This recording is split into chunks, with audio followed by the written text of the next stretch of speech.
नमस्कार प्रणाम आप सबके। आज हम मौजूद बानी भोजपुरी के सम्राट विजय बहादुर चौबे जी के लगे, जेकरा के 3 गो शंकराचार्य के द्वारा भोजपुरी सम्राट के उपाधि दिहल गईल बा। बिहार के जौन मान सम्मान वाला एगो त्योहार बा छठ पूजा।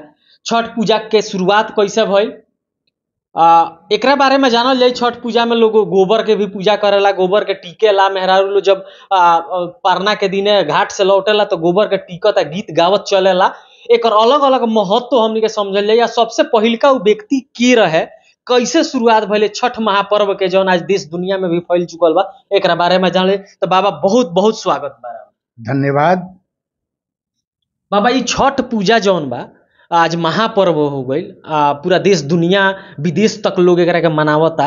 एकरा के प्राकृतिक के त्योहार भी कहल जाला। तो ई कैसे शुरुआत भइल छठ पूजा के कि स्पेशल बिहारी में लोग एकरा के करत रहला पहिले? पंकज जी पत्रकार पाड़वा मठिया जी जी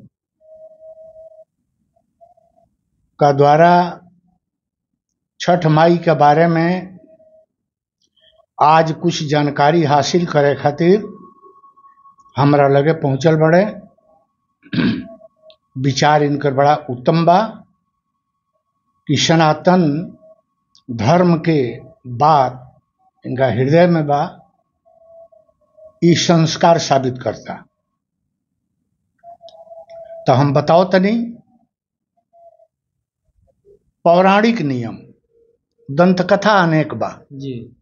दंतकथा आज कहल जाई बिहने समाप्त हो जाई, ओकर कोनो वैल्यू नहीं है। जी जी। लेकिन पौराणिक कथा जौन बा यह बा कि द्वापर युग में जी भगवान कृष्ण के पटरानी रुक्मिणी जे लक्ष्मी के अवतार है, एक दिन सज धज के श्रृंगार से युक्त अपना महल में बैठे रहली। आ कृष्ण भगवान माने अपना पति के याद करते रहली। तो हमनी का सनातन में ही नियम बा कि कोनो वैसन पत्नी, पतिव्रता पत्नी अपना पति के याद करी तो ओकरा सुंदरता में बढ़ोतरी हो जाई। तो रुक्मिणी कृष्ण के याद करते तो सुंदरता और बढ़ गई बा। ठीक वही समय में जामवंती इहो कृष्ण भगवान के पटरानी है। जामवंती के एगो लड़का बा सांब। सांब घूमत फिरत अपना माई का और रूम में से निकल के और रुक्मिणी का और रूम में महल में चल गई। देखलस तो महतारी लगी हैं, लेकिन मोहित हो गई। जे ऐसन सुंदरता तो हम देखल ही नहीं। हमार बिया हो तो ऐसने सुंदर मेहरारू मिली, माने ओकरा मन में काम वासना समाहित हो गई, समा गई। मुक्तक में लिखल बा आदमी का बात आ जानवर का लगाम लागेला। आदमी का बात आ जानवर का लगाम लागेला। पंडित जी का लोटा आ उस्ताद जी का जाम लागेला। भेद इतने बा जोगी या भोगी में कि जोगी का राम लागेला या भोगी का काम लागेला। वो भोगी हो गई बा। अपने महतारी के सुंदरता देख के वो मोहित हो गई बा, जौना के परिणाम बा कि रुक्मिणी का सदृश ही हमारा पत्नी मिलती तो हम भाग्यशाली कहती।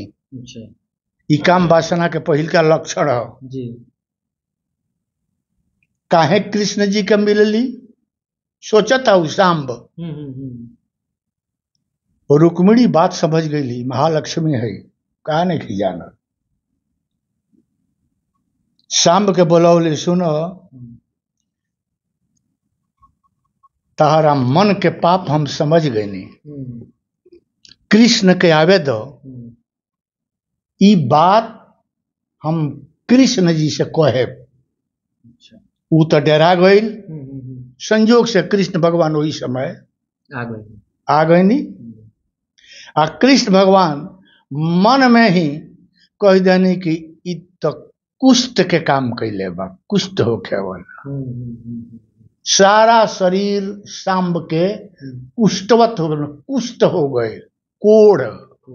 कहते आई अपन गुनाह सोचते करो का, कहलस कि बड़ी भारी गलती भइल। घर से निकलल आ गौ घाट पर माने पहुंच गए। गौ घाट एगो बा, असली में गौ शब्द जौन बा करे के ढेर गहराई में जाइए तो गौ माने होला इंद्रिय। 10 इंद्रिय के नाम है गौ। लेकिन उतना दूर जाई तो बहुत लोग का बात समझ में न आई। गौ घाट पर पहुंचल। एहू जा एगो मुक्तक में लिखल बा कि जे नियरे रहेला उ दूर हो जाला, आ माथे पर के फूल पैर तर के दूर हो जाला। के ना चाहेला दुनिया में जिए के, बाकी केहू केहू मरहू के मजबूर हो जाला। तब तक नारद जी संयोग से, फॉरेन मिनिस्टर है नारद जी, सब लोग जाना था, विदेश मंत्री। भूतो न भविष्यति, ना केहू भइल बा ना केहू होई। अपना ही है बड़े जयशंकर नु बड़े, ये खाली इंडिया के बड़े और 2-4 गो देश में पूरा विश्व के। हाँ, विश्व नहीं ब्रह्मांड के। नारद जी कहनी जी, अरे सांब का बात हो, तू यही आयल बड़ो। तार बात तो हम सब जानते नहीं, फॉरेन मिनिस्टर के कुछ मानी नहीं होला। ये हर जगह के बात जाने, हर देश के। कहनी ये तू अपना महतारी के बारे में ऐसा सोचला होगा कुछ गलानी होता, तो कहलस के बेकरा से बड़ी के गलानी कुछ हो ही नहीं के सकत। सांब कहलस। नारद जी फॉरेन मिनिस्टर पाप कैले बड़े कि ना, तो कहले हमारा बरोबर महापापी के पैदे दिखे बोए, जे अपना माई पर कुदृष्टि राखल ओह पुत्र के समान पापी दोसर के होखे असंभव बा। नारद जी कहानी सुनो। सूर्य षष्ठी व्रत ए गौ घाट पर करा। सूर्य षष्ठी व्रत, सूर्य का पत्नी का नाम है षष्ठी। साल में 24 गो षष्ठी व्रत आवेला। खष्टी साल में 24 गो। नारद जी कहने कि 24 खष्टी व्रत करब तो एह कुष्ठ से तारा त्राण मिल जाए। यही में तो गीत भी बहुत आदमी लिखले बा, लोग चाहब तो कुछ में थोड़ा सा मुखड़ा। सांब कहता नारद जी से, माई कहू पर जे कुनजर उठाई, सांब का ऐसन सारी देह बिगड़ जाई। बबुल के जे पेड़वा रोपी, आम कहाँ से पाई। माई का ऊपर जे कुनजर उठाई, सांब का ऐसन सारी देह बिगड़ जाई। सूर्य भगवान रौरा दिन में के देवता, जल्दी कबूल करी पापी के न्योता। छठ माई लोगे संदेश के पेठाई, आ सांब का ऐसन सारी देह बिगड़ जाई। माई का सेवा में स्वर्ग लोक के प्राप्ति होई। ई वक्तव्य में कहल जाई तो लोग कह जैसन ऐसन बहुत लोग कहेला, लेकिन रउआ जब ओकरा के करेब तब बुझाई जे एही में रियलिटी का बा, वास्तविकता का बा। करेब तब काहे कि लिखल बा, कथनी मीठी खांडसी आ करनी विष की लोय, कथनी तज करनी करे विष से अमृत होय। कथनी माने कह दियल गए, एकरा के तज के आ जब करनी माने कर्तव्य कल जाई तब वो विष से अमृत हो जाई। लेकिन कल जाई तब न, ऐसे महतारी के सेवा के बड़ा महत्व बा। कृष्ण जी के जब पता चलल कि कुछ सकलदीपी लोग, ब्राह्मण में एगो सकलदीपी लोग होला, वो लोग के मानल गईल बा जे उ लोग लंका से आयल। सकलदीपी ब्राह्मण हमने कही कान्य कुब जैसन वो लोग सकलदीपी है नो। तो वो लोग आके इनकर दवा दारू करे लगल सांब के। एक कृष्ण भगवान का जब पता लागल कि हम जरा के निष्कासित कैले बनी आ ओकरा के ई लोग ई करता, तो कृष्ण भगवान ऑर्डर दे देनी तो ये लोग के ब्राह्मणत्व जौन बा समाप्त कर दिहल गईल बने। केहू ये लोग के पूजा पाठ में सकलदीपी ब्राह्मण के ना बोलाई, तब से ना बोलावल जाला। सुन लो कब लोग ब्राह्मण लोग शराप अपना माथ पर लिहल। कृष्ण जी दान उपदान करके वो ब्राह्मण लोग का घर बनवा के अलग वो लोग के शिफ्ट कर देनी। कहानी भगवान कृष्ण कि ये दावा दारू करी वो पूजा पाठ ना करी। ए तरह से सांब पुनः जौन बा ठीक हो गई ले। माँ रुक्मिणी की जाके पैर पकड़ ले, माफी मांगले कि माई ई तो माफ करे वाला पापे नहीं खे, लेकिन हम सुनले बनी जे महतारी कोनो निकृष्ट से निकृष्ट पाप के भी माफ कर देले। कोई खतराइल बनी माफ कर देले माई। ऐसे एक कथा ही एगौरी धर्मशास्त्र में छोट कथा बा, वो सुना भागवत पुराण में। दर्शक लोग भी सुनने का चाहता कि हाँ पूरा जोन बा की डिटेल्स लोग के लगे जानकारी। सतयुग में जी के ही बात है जी। शर्याती राजा एगो रहले, उनकर बेटी रहे एगो सुकन्या। शर्याती राजा और उनकर एगो बेटी रहे सुकन्या। च्यवन ऋषि तपस्या में बैठे रहले। भाई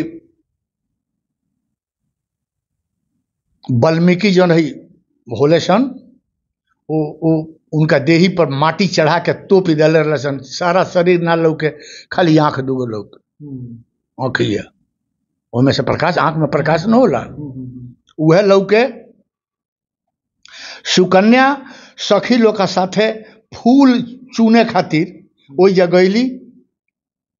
देखली जे रे प्रकाश कहाँ से होता। तेज वो कोनो लकड़ी वगैरह उठा के दोनों आंख में डलली, दोनों आंख फूट गए च्यवन ऋषि के। जब ये हो गई एने राजा शर्याती जंगल में मंत्री लोग का साथ घूमत रहे, फिरत रहे, बिहार करे गई बड़े। सारा जितना लोग जब सब लोग मला मूत्र बंद हो गए जंगल में। सब लोग के जितना लोग साथे बा, सेना तेना ABCD मंत्री संतरी राजा साजा जितना बड़े, सब लोग के मल मूत्र बंद, व्याकुल हो गए लोग। राजा अपना पुरोहित सत्तम का लगे खबर दे के ऐसा ऐसा बात बा, काहे मल मूत्र बंद हो गई बा। सत्तम कहले कि ऐसे बंद भइल बा कि राउर लड़की सुकन्या बड़ा गलत है वो काम कर दिले बिया। का अच्छा च्यवन ऋषि के दोनों आँख जौन बा तुम फोड़ दिले बिया। गैर जानकारी में फोड़ ले बिया, जान के नहीं के फोड़ ले, लेकिन फोड़ तो दहले बिया, पाप तो हो गई बा। तब राजा शरियाती अपना बेटी के दान दे दहले च्यवन ऋषि के, तो अंधा हो गए जे सेवा शुश्रूषा के करी। तो राजा जौन बा अच्छा अच्छा न्याय कैले, अपने बेटी है अंधा के दे दे, मैंने च्यवन ऋषि के दे दे। राजा कहले कि हे मुनि, अज्ञान बस हमार बेटी ई काम कैले भी आए करके माफ करी, अब ई रौरा सेवा में रही कबूल करी। ऋषि प्रसन्न हो गए, च्यवन ऋषि। आ राजा के साथ जितना लोग रहे मलमूत्र त्याग दिहल, मैंने ठीक ठाक हो गए, लोग स्वस्थ हो गए, कहे कर थी बा। सेवा से ऋषि प्रसन्न भइले।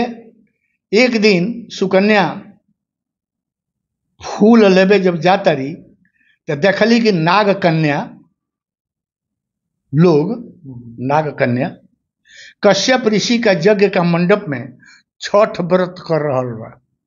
तो पूछली जे का हो, नाग कन्या लो से तो छठ व्रत हो, जौन चीज छठ माई से मांगल जाई तो मनोकामना ई पूरा कर देली। षष्ठी ई सूर्य देवता के पत्नी है, जौन मांगल जाई तौन मिल जाई। घर अली आ सुकन्या भी जौन बा छठ शुरू कैली। च्यवन ऋषि के दोनों आंख ठीक हो गए। अतः छठ माई के, छठ माई प्रकृति है। का अलग अलग में देख ली बोई ऊख जो धरती पर होता, गाजर, मूली, सुथनी, अरे अरुई, ABCD बोले जो प्रकृति जो देती है हमनी के, तो वो मान प्रकृति है। भगवान सूर्य के पत्नी है नो, ऐसे उनकर जी सारी सामग्री के साथ आज पूजा कल जाई, जो हमने के यहाँ ऊख ऊख के बना के जौन बर्तन है नो। तो छठ माई में ई शक्ति बा, बसरते विश्वास होखे के चाहे।